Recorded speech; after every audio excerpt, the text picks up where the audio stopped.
저는 모든 경제에서 기회와 위기는 외환시장에 시작해서 외환시장으로 끝난다고 봅니다. 결국 환율이고요. 한국도 어쩔 수 없이 비자발적으로 이 경제 구조를 내수 선진국형으로 바뀔 수밖에 없는 숙명이다라는 생각을 하고 있습니다. 미국의 안보 자산이 한 국가의 생존 자산과 결부되면 매우 기회이자 위기입니다. 그런데 이번에 1년의 사태를 거치면서 앞으로 우리가 주목해야 될 것은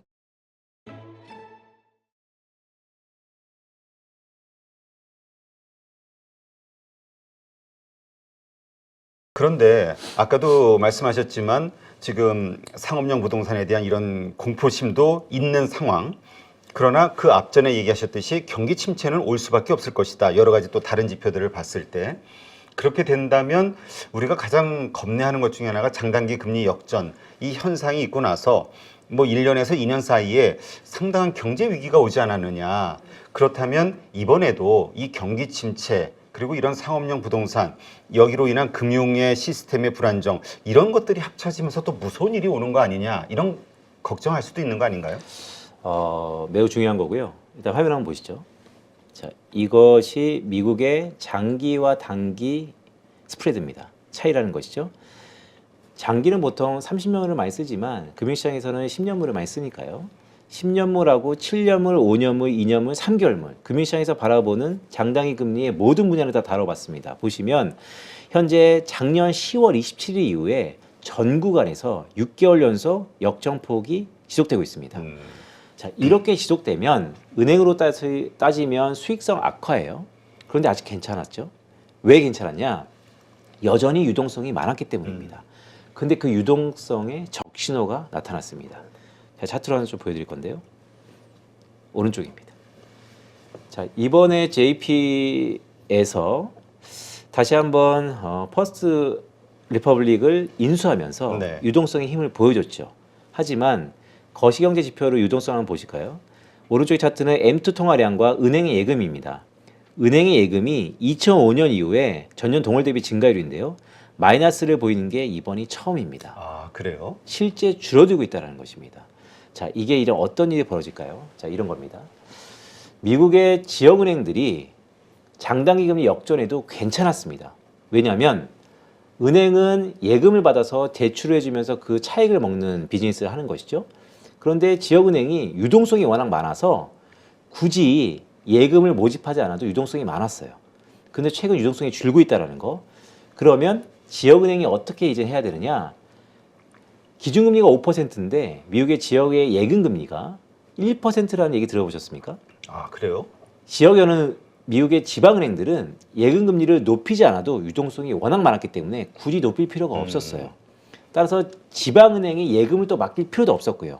그런데 이번에 1년의 사태를 거치면서 앞으로 우리가 주목해야 될 것은 미국의 지방은행들, 지역은행들의 예금금리가 높아지는 그 포인트가 경기 침체 시그널입니다. 왜냐하면 더 이상 버티다 이제는 유동성이 없기 때문에 실제 예금을 얻으려면 높은 이자를 줘야 된다는 것이죠.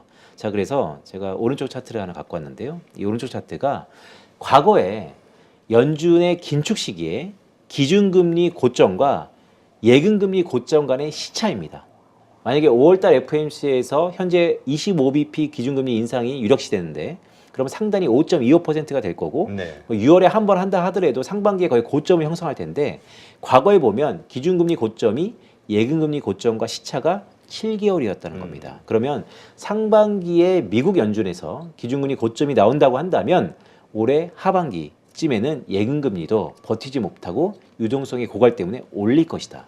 자, 그때가 아마 미국에서 이런 지방은행들이 또다시 수익성 악화뿐만 아니고 다양한 문제가 복합적으로 불거질 수 있는 시점이 될 것이다 라고 보고 있습니다. 네. 그 많은 분들이 이 경기 침체와 경제 위기, 네. 요것의 차이를 어떻게 나눠야 될 것이냐, 네. 이거 가지고 좀 헷갈려 하시더라고요. 왜냐하면 우리가 장단기 금리 역전, 이것이 나중에 경제 위기를 가져올 수 있다 이렇게 생각하는데 경기 침체는 사실 경제 위기처럼 그렇게 크게 느껴지진 않거든요. 네. 우리가 흔히 경제 위기 그러면 한국은 97년, 그다음에 가까웠던 뭐 IT 버블과 2008년을 떠오르는 것이죠. 그때 공교롭게 나타나는 상황들을 보면 여러 가지 선행 지표들의 시그널이 있었습니다. 그 중에 하나가 장단기 금리 차의 역전인 것이죠. 흔히 장기금리와 단기금리는 기업으로 따지면 매출과 비용이기 때문에 이게 역전된다는 것은 물건 하나 팔아도 얻는 게 아니고 오히려 손해를 보는 것. 그러면 기존에 유동성이 많으면 버티겠죠. 지금과 똑같이. 그런데 앞에 보여드렸던 것처럼 유동성 지표가 이제 고갈되고 난다면 그러면 이게 더 이상 누가 팬티를 입고 있는지 누가 발가벗은지를 알 수 있는 것처럼 이러한 선행 지표들이 결국 경기 침체 아니면 경제 위기의 도화선을 이끌 수 있는 부분들입니다. 자, 경제 위기라는 게 경기 침체랑 비슷할 수는 있지만 경제 위기는 말씀드렸던 것처럼 실물 상황에서의 경제 위기를 포함하는 것이고요. 경기 침체는 물론 실물 부분도 있지만 일단 금융 사이즈에서의 경기 침체에 좀 더 익숙한 단어다라고 보시면 좋을 것 같습니다. 네, 사실 이 경기 순환 사이클 이것을 보고 경기 민감주에 대한 투자를 하시는 분들이 많이 있죠. 네. 근데 지금 경기 순환 사이클이 이게 바닥을 좀 찍고 평평해지면서 턴을 하는 순간 이때가 뭐 반도체가 됐든 우리가 네. 이걸 투자할 때다 이렇게 생각하시는 분들이 많은데 아직도 이게 꺾였느냐에 대한 논란이 있는 것 같아요. 맞습니다. 요 차트를 한번 좀 보여드릴까요? 이게 좀 재밌는 차트인데. 네. 미국 S&P 500 기준입니다. 네, 오른쪽 차트에 보시면 미국 S&P 500의 실적 가이던스입니다. 파란색이 주당 순이익이고요. 주황색이 매출입니다. 대부분 월가에서 올 한 해를 어떻게 보고 있냐면 상저하고입니다. 상반기에 어닝이 지금 실적 시즌이지만 뭐 서프라이즈 난 것도 있지만 대부분 부진하죠. 네. 한 상반기에는 이 바닥을 짓다가 하반기에는 올라갈 것이다 라고 보는 게 대부분 컨센서스입니다. 근데 주가를 먼저 선반영하겠죠. 그래서 어닝 컨센서스는 상저하고지만 주가는 상고하저가 될 것이라는 얘기가 있습니다. 근데 여기에 저는 말씀드렸던 게 만약에 하반기 경기 침체가 불거진다면 이 실적 가이던스가 하향될 것이다 라고 한다면 올해 하반기에 결국 이 턴어라운드에 대한 기대가 다시 한번 수면 아래로 내려갈 수 있다. 그러면 경기 시크리컬에 대한 민감에 대한 턴어라운드에 대한 이런 전략이 오히려 좀 지연될 수 있다라는 생각을 갖고 있습니다. 네. 사실 2008년 금융위기 이후에는 전 세계가 합심을 해서 그 위기 돌파를 위한 노력, 협력들이 좀 원활하게 일어났었고 그 가운데 중국이 엄청난 그 투자를 하면서 세계의 어떤 그 구원투수 역할을 했다. 세계 경제에. 맞습니다. 이런 평이 이제 일반적이죠. 네. 근데 이번 같은 경우는 미중 패권 전쟁이라든가 이러저런 것들로 인해서 사이도 안 좋고 서로 이 블록화되면서 협력도 안 되고 그래서 지금의 위기는 좀 쉽지 않을 것이다. 해결하기가.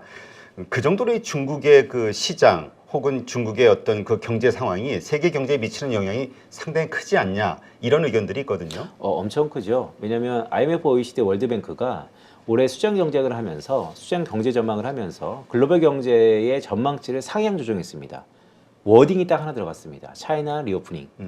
즉 생각보다 빨리 중국 경제의 턴어라운드가 작용했다라는 것이죠. 그런데 자, 한국인 입장에서 매우 중요한 것입니다. 중국의 경기 개선은 국내 투자를 하는 사람들한테는 매우 달가운 소식이었습니다. 중국의 경기 개선은 한국의 경기 회복이 항등식이었거든요. 근데 최근 데이터를 보시면 뭐 엊그저께 5월 1일 날 근로자의 날을 이용해서 한국의 수출 데이터가 또 나왔지만 계속해서 무역 수지 적자와 역성장, 수출이 역성장하고 있습니다. 중국은 3월 달에 서프라이즈 플러스 10% 이상 성장을 했거든요. 수출이. 자, 이 두 가지의 상관관계가 깨지고 있다는 거. 그것은 뭐 자원 민족주의 아니면 미중 간의 무역 패권 경쟁의 패러다임이 변화 수많은 것들이 복합적으로 작용하고 있는데 결론은 중국의 턴어라운드가 반드시 오롯이 한국의 경기 회복을 이제는 담보하지 않는다. 거기에 가장 중요한 의미가 있고요.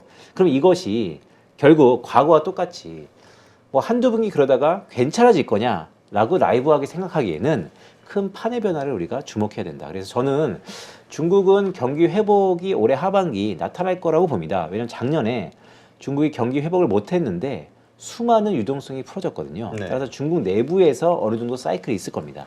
하지만 그것에 기생해서 한국의 수출 아니면 한국의 중국의 수혜주 이런 것들이 맹목적으로 1대1로 좋아질 것인가에 대해서는 상당히 우려감이 있다는 말씀드립니다. 사실 우리가 인접국이기도 하고 우리가 중간재 수출을 통해서 밀접도가 워낙 높기 때문에 중국 경제가 좋아진다면 우리도 당연히 좋았던 게 이제 과거 사례고 맞습니다. 그거에 대한 기대감인데 요즘 미중 패권 전쟁의 이 소용돌이 속에서 그 상당히 좀 우리가 한중 관계도 좀 복잡해지는 것 같아요. 그러다 보니까 수출 지금 무역 적자가 14개월 연속 이 대부분의 원인이 이 아세안과 중국에 대한 수출 감소, 맞습니다. 뭐 품목으로는 반도체 이렇게 나오는데 그렇다면 말씀하신 대로 중국이 하반기에 좋아진다 하더라도 우리 경제가 좀 더 좋아질 만한 개연성은 없다. 이렇게 봐야 될까요? 과거에 중국이 1%포인트 성장하면 GDP 그로스로 한국이 0.7에서 0.8%포인트 성장했었습니다. 동반해서 베타, 즉 탄력도가 이어졌다는 것이죠. 이제는 지난해 워낙 없었기 때문에 플러스 요인은 분명히 있겠지만 그것의 절반 이하의 수준으로 우리가 기대를 할 필요가 있다. 즉 이전하고 똑같은 패러다임으로 중국 경기 회복이 한국 경제의 상승과 회복을 반드시 이끈다라고 생각하기는 좀 어려울 것 같습니다. 네. 지금 우리 그 일본과의 그 수출 그 반도체 소재와 관련된 여러 이슈들이 있었을 때 우리 내부에서도 이제 그 모든 밸류체인을 우리가 직접 개발해서 가져보자, 다른 데로 수입 다변을 하자 이런 이야기들이 노력들이 있었잖아요. 네. 이번에도 뭐 반도체라든가 관련해서 중국 안에서도 그런 운동들이 일어나고 있기 때문에 중장기적으로 한국 경제에 좀 여러 가지 마이너스 효과가 있지 않겠느냐. 우리에게 좀 더 어려운 일들이 있지 않겠냐 이렇게 보는 시각도 있던데요. 그러니까 중국의 자금률은 우리 같은 흔히 너크래커 얘기를 많이 했는데 한국인때는 위협이자 도전인 것이죠. 근데 저는 이 반도체는 좀 재밌게 해석을 하는데요. 미국의 안보 자산의 변화라는 게 있습니다. 그러니까 미국이 그동안 안보 자산이라는 것은 미국의 안보와 직결될 수 있는 자산이기 때문에 이것은 반드시 지킨다라는 자산입니다. 과거 석유였죠. 최근에 바이든 행정부에 들면서 좀 더 도드라지게 바뀐 것은 세미컨덕터, 즉 반도체라는 것입니다. 근데 여기서 중요한 것은 미국의 안보 자산이 한 국가의 생존 자산과 결부되면 매우 기회이자 위기입니다. 한국의 생존 자산이 반도체가 미국의 안보 자산이 됐다는 것이죠. 자, 기회 요인을 한번 볼까요? 기회 요인은 파운드리의 1인자 TSMC는 미중 패권 경쟁에서 중국에 의해서 도태될 것이다. 따라서 오히려 삼성전자와 닉스, 하이닉스가 이런 TSMC의 또 다른 부분을 오롯이 가져갈 수 있는 절호의 기회다라고 긍정적으로 보시는 뷰가 있고요. 또 한편으로는 이게 중국의 자금률이 결국 디램만 오롯이 의존하고 있는 한국에게는 위협일 수밖에 없고 또 IRA 또 수많은 리쇼링에 한국의 경쟁력이 상당히 약해질 수밖에 없다라고 하는 게 팽배히 맞서고 있는 것 같습니다. 자, 결론은 결국 심판이 가까워지고 있다는 거. 자, 그런데 현재까지는 결국 한국의 자급 자생력이 삼성전자의 1분기 실적이 거의 쇼크가 나오지 않았습니까? 그렇죠. 반도체 분기 실적이 이렇게 안 좋았던 것은 거의 20년 내에 4조 이상의 적자라고 실질적으로. 맞습니다. 그러니까 삼성전자의 4조 정도의 반도체 이런 실적 악화는 거의 유례없는 상황이고요. 그러면 앞으로 이게 개선될 거냐에 대해서는 또 담보하기 힘든 상황입니다. 이런 걸 봤을 때 현재 한국의 반도체 산업은 위기와 아니면 기회가 혼재되어 있는 건 사실이나 지금은 위기 국면에 있는 것 같다라는 말씀을 좀 드리고 있습니다. 네. 지금 우리가 미국의 수출은 이제 좀 늘고 있다 데이터가. 하여튼 우리 한국 경제가 좋아지기 위해서는 그렇다면 줄어들고 있는 아세안이나 아니면 중국 요거를 대체할 수 있는 시장이 어디일 것이냐 그거에 대한 노력을 했을 때 결과가 나올 것이냐 이게 이제 퀘션일 것 같은데요. 맞습니다. 다변화를 많이 노력하고 있죠. 흔히 베트남을 중심으로 한 이 아세안 지역의 익스포저는 넓히려고 노력을 하고 있고 그런데요. 핵심은 무엇일까요? 저는 오히려 미국에 있지 않을까라고 봅니다. 그러니까 물론 인도, 아시아 제2의 공장, 제2의 투자처를 활용하는 것도 매우 중요한 전략이지만 전략과 전술을 좀 구분해야 되는데요. 미국이 주도하는 이제는 자원민족주의에 미국 안에서 모든 걸 해보겠다라는 것에 한국의 정부가요. 저 뭐 정치색은 없지만 선택을 한다라는 느낌이 좀 있습니다. 지난 1, 2년 동안은 안보는 미국에, 경제는 중국에 이러지도 저러지도 못한 상황이 꽤 오래 갔던 것 같습니다. 우리는 알고 있었죠. 언젠가 선택을 해야 되는가. 뭐가 정답인지는 모르겠습니다. 하지만 선택을 해야지 피드백이 있는 것이죠. 이번 정부가 선택을 하는 것 같습니다.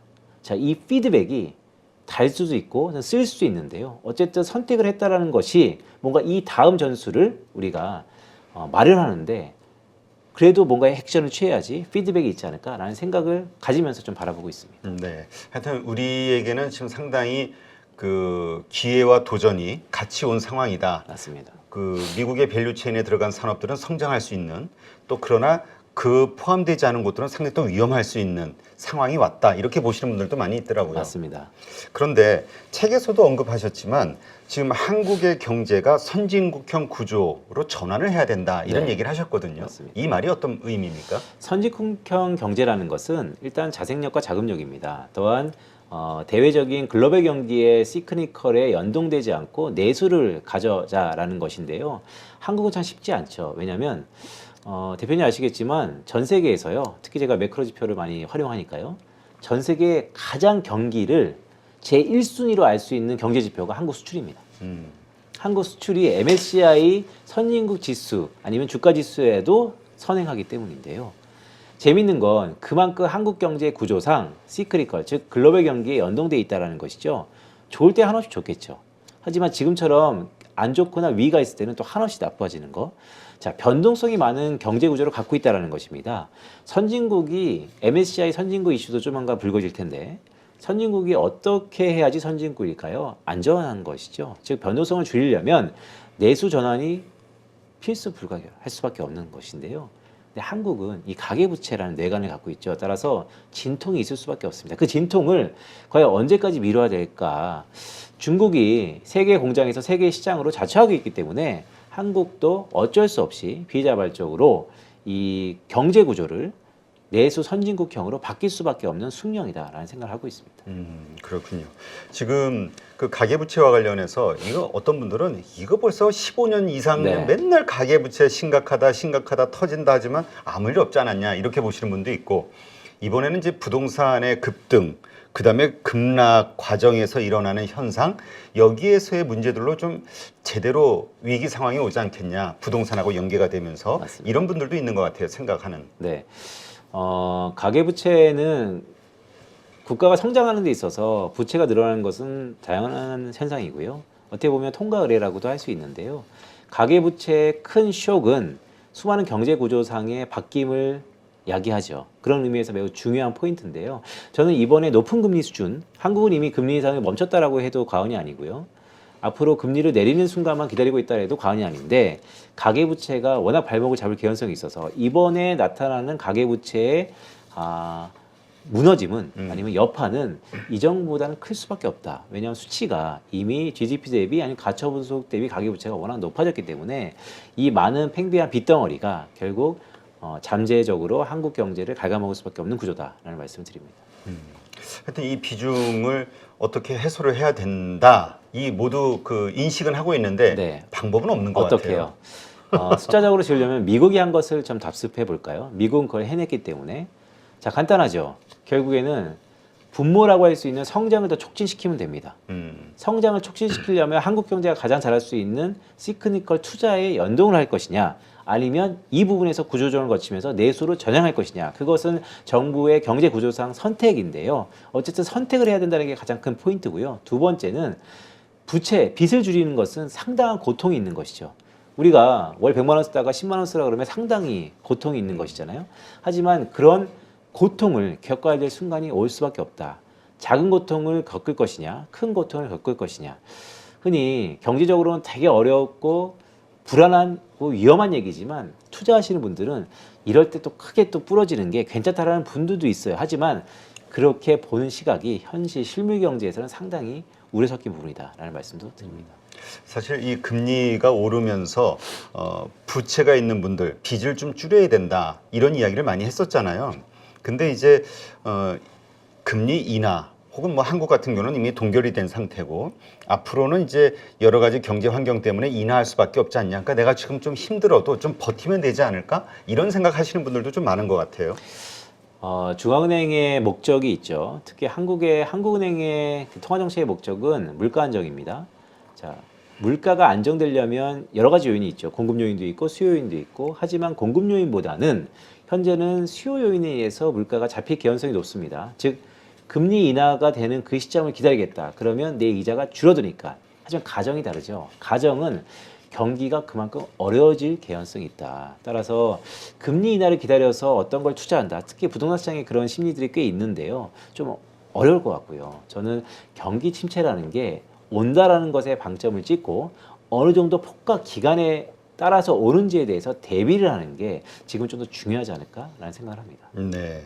자, 그렇다면 우리 한국 경제 뭐 투자하시는 분들 입장에서는 일반적으로는 그냥 매월 초에 발표하는 그 수출 데이터 요걸 가지고 투자할 때 외국인들이 우리를 어떻게 볼까 이렇게 판단한다라고 하는 분들이 좀 사실 많아요.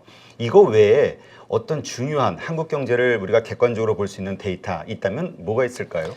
저는 모든 경제에서 기회와 위기는 외환시장에 시작해서 외환시장으로 끝난다고 봅니다. 결국 환율이고요. 최근 한국 경제를 보면 펀더멘탈, 금융시장, 환율이 각각 따로 놉니다. 자, 어딘가 하나는 맞겠죠. 어딘가 하나는 틀린 겁니다. 자, 그럼 어디가 맞을까? 결국 시간이 해결해 줄 텐데요. 저는 짧은 경험이지만 제가 금융시장에서 한 15년 있으면서 경험했던 것은 결국 외환시장에 답이 있더라. 자, 지금 달러 환율이 여전히 달러의 약세에도 불구하고 원화도 유동 약세입니다. 원화만의 여러 가지 디스카운트 요인이 있는 것이죠. 자, 이런 부분들이 그럼 빠르게 해소될 수 있는 것이냐? 자, 빠르게 해소될 가능성이 극히 적어졌다라는 의미에서 그러면 한국의 자산에 대한 매력도가 상당히 결여되어 있는 순간 우리는 대비해야 된다는 말씀을 드리고 있습니다. 말씀하신 대로 달러 인덱스 같은 경우는 약세로 전환이 되는데도 한국이 원화가 강세가 아니라 자꾸 약세. 맞습니다. 이게 근거 우리가 모르는 문제가 있나? 우리 한국 경제 시스템에 이런 그 불안감을 가지는 분들이 좀 느는 것 같아요, 요새. 일단 수급적으로 보면 결국 환율도 상대적인 수급 가격이니까요. 무역 수지가 적자죠. 경상 수지도 위태위태합니다. 자, 들어오는 달러가 없다 보니까 달러가 귀해져서 원하는 약세인 것이죠. 자, 이것은 지난 14개월째 지속되고 있습니다. 그러면 이거 갖고 이렇게 높은 달러 환율이 담보가 되는 것이냐? 여기에 뭔가 블랭크가 있죠. 저는 그것을 중국과의 패러다임 변화, 즉 과거의 중국의 회복이 한국의 회복을 담보하지 않는다라는 우려감이 반영되고 있는 것 같습니다. 자, 그런 부분들이 앞으로 쉽사리 해결될 것이냐, 그렇게 생각하신다면 원화 강세에 베팅을 해야 되는 것이죠. 하지만 저는 쉽사리 해결되겠느냐, 왜냐하면 미중 무역 분쟁, 그 안에서 패권 경제, 또한 안보 자산의 변화 속에서 한국의 반도체의 생존 자산 이런 것들이 복합적으로 결부되어 있기 때문에 한 1년 뒤에는 해결된다 하더라도 근시안적으로 올해 연말까지 해결될 가능성이 극히 적다라는 의미에서 원화 약세에 대한 이 트리거 요인들이 어느 정도 이어질 것이다라는 것에 좀 더 방점이 있다는 말씀을 드리고 싶습니다. 네. 그렇다면 우리가 이렇게 살펴본 이러한 경제 지표들, 그다음에 이 수치들, 현상들 이러한 것들을 바탕으로 봤을 때 요즘 뭐 주식시장 상당히 많이 올라왔어요. 세계에서 우리 코스닥 시장이 제일 많이 올랐다면서요? 30몇 %. 네. 그리고 약간 조정을 받다 다시 지금 좋은 모습을 보이고 있는데 투자의 관점에서 지금 우리가 어떤 포지션을 취해야 될 것이냐 이게 좀 고민이 될 것 같아요. 고민되죠. 왜냐하면 경기 침체를 안고 시작했었는데 1월 달에 워낙 좋았고 2월 달까지 좋았다가 좀 조정받고 다시 한번 올라가고 있다라는 기대가 있는 것입니다. 또 미국이 기준금리 인상을 멈춰? 그러면 좋아지는 거 아니야? 라는 다양한 해석들이 있습니다. 자, 결론적으로 말씀드리면 자, 한국 지수 좋았는데요. 일부 쏠림이 있는 지수를 제외하고 보면 과연 얼마나 좋았을까? 2차 전지라든가 맞습니다. 네, 생각을 해봐야 되는 거고요. 물론 그 지수를 왜 빼느냐? 결국 그 지수가 성장 동의인데 라고 볼 수도 있습니다. 전반적인 흐름을 보면 한국 자산을 보는 외국인들의 시각이 외환시장이 답을 해주고 있다라는 것에 저는 좀 보수적으로 가자라는 말씀을 조심스럽게 드리고 있습니다. 지금의 이 기회를 못 잡을 수도 있습니다. 하지만 매크로 투자가 가장 중요한 것은요. 부는 버는 것도 중요합니다. 하지만 지키는 게 훨씬 더 중요할 수도 있는 순간이 오기 때문에 약간 경기 침체를 대비하면서 보수적으로 가자라는 말씀을 드리고 있습니다. 네, 알겠습니다. 네, 이제까지 언제나 한 발 앞서 변화의 신호를 찾아내는 기술, 경제 지표를 읽는 시간, 네, 책을 또 이번에 새로 내신 우리 빈센트 이코노미스트와 함께 했습니다. 오늘 좋은 인사이트 고맙습니다. 고맙습니다.